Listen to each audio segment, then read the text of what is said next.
When I was 13, I was introduced to social media in a way that kind of ruined my life at the time, because it wiped away my personality and everything that made me interesting. And it wasn't just because it took up 90% of my free time, but it turned me into an uninteresting drone with no substance. My system settings switched to default in a way. As I began being exposed to the same content as everybody else, the same patterns of thought, pieces of media and ideas were planted in my mind, turning me into a copy of every other person on the internet. And it didn't just apply to me. As the internet grew, all of us, millennial or younger, were exposed to low-effort slop and brain-frying sentiment. Bullshit like React content, things that take no effort to consume and just numb your brain altogether. And at a point, most of us started becoming the same person. We started to use the same language, share identical senses of humor, and find the same pieces of media tasteful. Marcus Aurelius said that the soul becomes dyed the color of its thoughts, but if every single person is exposed to the same flurry of thoughts and humor, all of their souls become identical. Every esoteric or unique aspect of the individual becomes muted, and a cloud of shared opinion, turning outliers of society normal.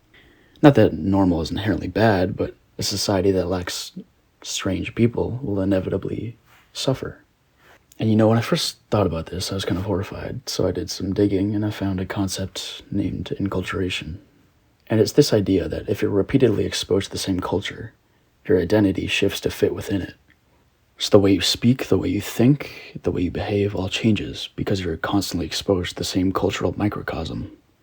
So for the internet, you're exposed to popular memes, brain rot, or black pill.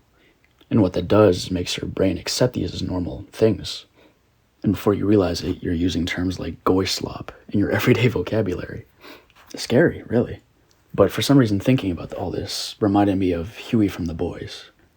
Right, because this guy starts out as kind of a loser, just a stereotypical nerd. But then he gets exposed to this culture of vigilantism and murder. He's forced to kill people and struggle with dangerous decisions while constantly face to face with these badasses like Mother's Milk and Butcher. And at first he has issues with it because he's a normal person. There's a constant clash between them. But as seasons go by, you realize this guy kind of becomes a badass. Like, compared to Butcher, he still seems like a little bit of a pussy, but compared to the average person, he goes above and beyond in terms of badassery, which is kind of cool to think about, because you don't really realize until you take a step back. And that's because the culture he was influenced with also influenced you. As the environment Huey was surrounded with changed, you adapted to it as well, making you unable to see how he himself changed. Unfortunately, though, for the rest of us, we don't become badasses, we become drones. Every thought we have is implanted within us. None of our thoughts are original or interesting. Yet at the same time, we think we're unique because, well, I'm me. Why would I be affected by something like this? So we convince ourselves that we'd never get affected by social media, but it doesn't matter. Because whether we want it or not, it is something we have to accept. It's just how our brain works. Right, in marketing, they use something called the mere exposure effect. So if you've ever seen weird ads and shit, where the ad almost has no purpose, it's just shock value. Like those weird Skittles ads back in the day. They do it for a reason. It wasn't to make you necessarily interested in the product, but to plant the product's name in your mind. So when you attach Skittles to some dude with freaky-ass chicken pox or a giraffe getting milked by a Jamaican dude, it kind of sticks with you. And the next time you're in the store, you're going to be thinking about Skittles, whether you want to or not. And this applies to social media as well. We all know who Clavicular is, unfortunately. This guy is going crazy viral right now, but I remember when I first saw him, I was pretty disgusted, because I was like, who the hell is this guy? This guy is pushing incel and black pill onto young children. There's no way that the internet is going to accept him as this character. He's just terrible for the mental health of young people. I thought everybody would just think this guy's crazy and then move on, but he's become this massive part of social media. A lot of people respect him for some crazy reason. He's one of the biggest figures right now. I mean, this guy was featured on 60 Minutes. And the fact that this guy's influence over so many people is unbelievable to me, because they all seem to hate him at the beginning. But this is because, against their will, they were forced to accept him into their idea of society and the internet. That's the mere exposure effect. And it affects all of us. So it's like we're being unconsensually bombarded with sources of media and slop that just doesn't align with our personality, yet we're forced to accept it. And it shifts us towards being a loser, towards being normal, like in a bad way, because we don't have independent thought. We take all of our beliefs, our taste, our interests from what we consume, from social media. And because everybody's watching the same things, we all have the same interests. We're normal in the worst way possible. It's scary because everybody's the same these days, man. Everybody wears the same shit, listens to the same music. It's annoying, frankly. No one emulates an interesting or a unique character with big goals or esoteric beliefs. Right, and some people do have those. And they might be okay right now, but the more they consume this media, the more they'll become normal. It's like unique people, and not performatively unique, but truly unique. And hardworking and tasteful people are becoming a rare species in our society. I hate it.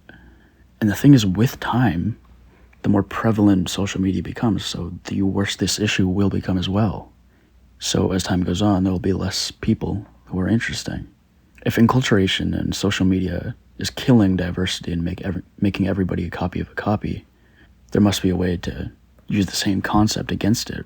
Well, everybody has an ideal self with special skills and interests, strange aspects and personality traits, right?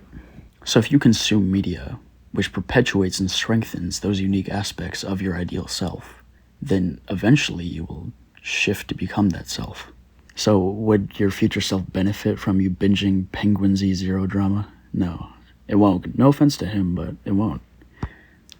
If you spend the next 30 minutes scrolling, brain rot, will your future self be benefited? Will your idealized self be benefited? No, it won't. But if you consume a piece of media like TV or a movie that really emulates your vibe and personality, which strengthens your passions and makes you want to be more skillful in the domains that you are interested in, then it will benefit you. But you might be thinking, okay, watching movies and TV shows, that's not inherently productive, but at the end of the day, if you don't consume media as a human being, you will become an uninspired, unpassionate shell. It's just part of who we are in modern society. We need to consume media to confirm our own identity and our passions. So for the betterment of yourself, you better make sure it's good content that perpetuates your ideal self and helps you understand who you want to become.